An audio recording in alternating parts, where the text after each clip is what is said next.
Bonjour et bienvenue dans cette vidéo destinée aux élèves de 6e où je vais vous parler de la médiatrice d'un segment. Alors pour démarrer, je fais comme j'ai fait en cours. Je vous propose cette activité de démarrage. On trace un segment AB de 8 cm et on veut placer le plus de points possible à égale distance de A et de B. Alors pour mes élèves de 6e, ça ressemble un peu à ce qu'on avait fait en salle informatique quand il s'agissait de placer le plus de points possible à 3 cm du point A. Vous savez, et où à la fin on se rendait compte que tous les points qu'on pouvait placer étaient sur un cercle de centre A et de rayon 3. C'est un peu la même idée, sauf que là, il faut que le point qu'on place, il soit à la même distance de A et de B. Donc, moi je l'ai fait sur GeoGebra, je vais vous montrer ce que ça donne. J'espère que vous avez eu le temps cette semaine d'essayer vous sur papier. Donc voilà mon segment AB. Je place un point C quelque part sur la page. Je fais afficher la distance AC et la distance CB. Et ensuite, je déplace mon point C sur GeoGebra jusqu'à avoir la même distance AC et CB.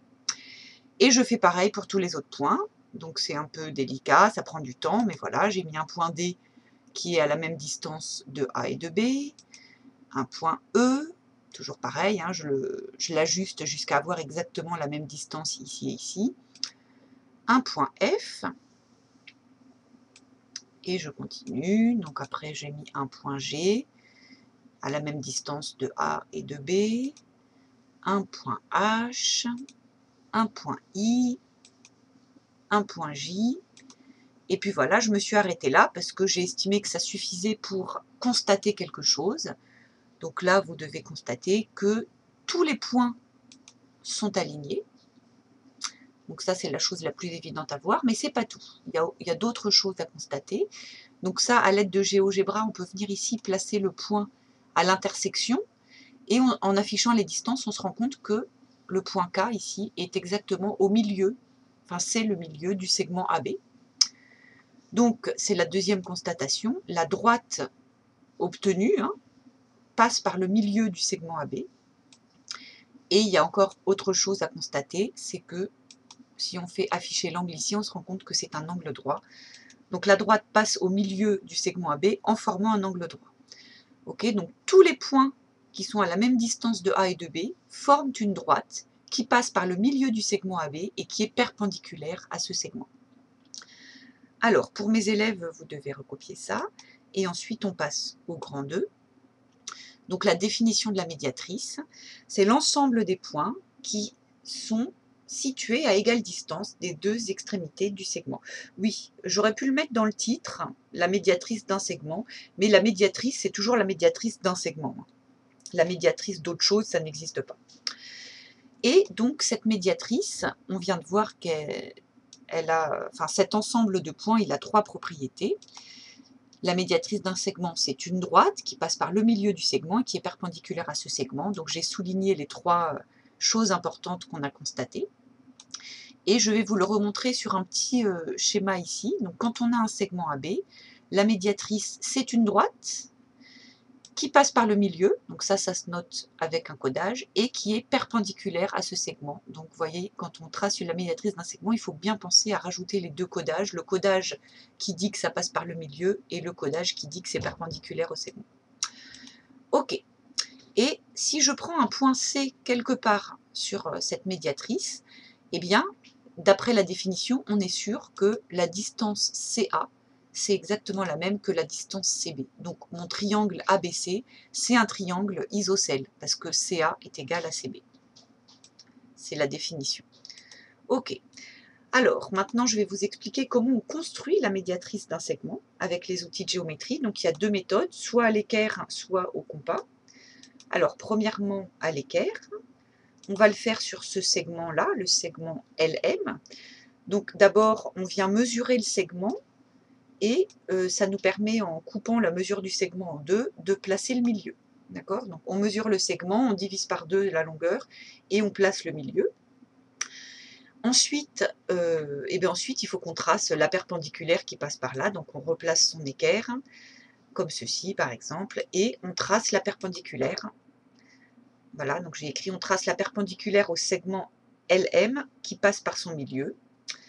Et voilà, c'est ça la médiatrice. Et on rajoute les codages pour bien montrer que ça passe par le milieu et que c'est perpendiculaire. Donc ça, c'est la façon la plus intuitive. Et la deuxième façon, qui est peut-être plus rapide, c'est avec le compas. Donc on va le faire sur ce segment-là, le segment NO. Donc là, pour construire la médiatrice juste au compas, il faut qu'on prenne un écartement de compas qui est plus grand que le milieu du segment. Donc vous voyez, on prend par exemple un écartement de compas qui vient de là jusque là. Il faut que ce soit plus grand que la moitié du segment. Et avec ça, on va tracer, avec cet écartement qu'on va garder pour toute la suite de la figure, on va tracer un arc de cercle de centre N, et en gardant le même écartement, on trace un arc de cercle de centre O. Et on obtient ceci. Donc j'ai écrit, on trace deux arcs de cercle, un de centre N et l'autre de centre O, avec le même écartement qu'on a choisi, qui est un peu plus grand que la moitié du segment.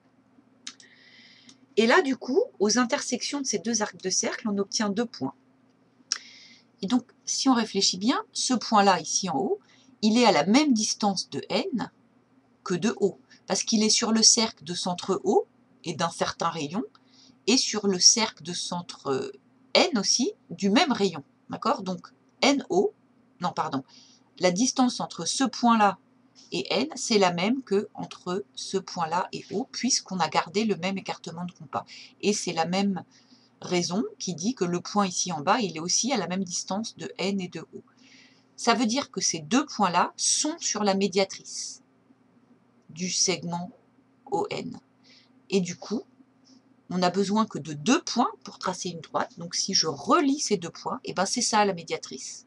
Okay, donc c'est la fin du protocole. Hein. On relie les deux intersections des arcs de cercle et on obtient la médiatrice.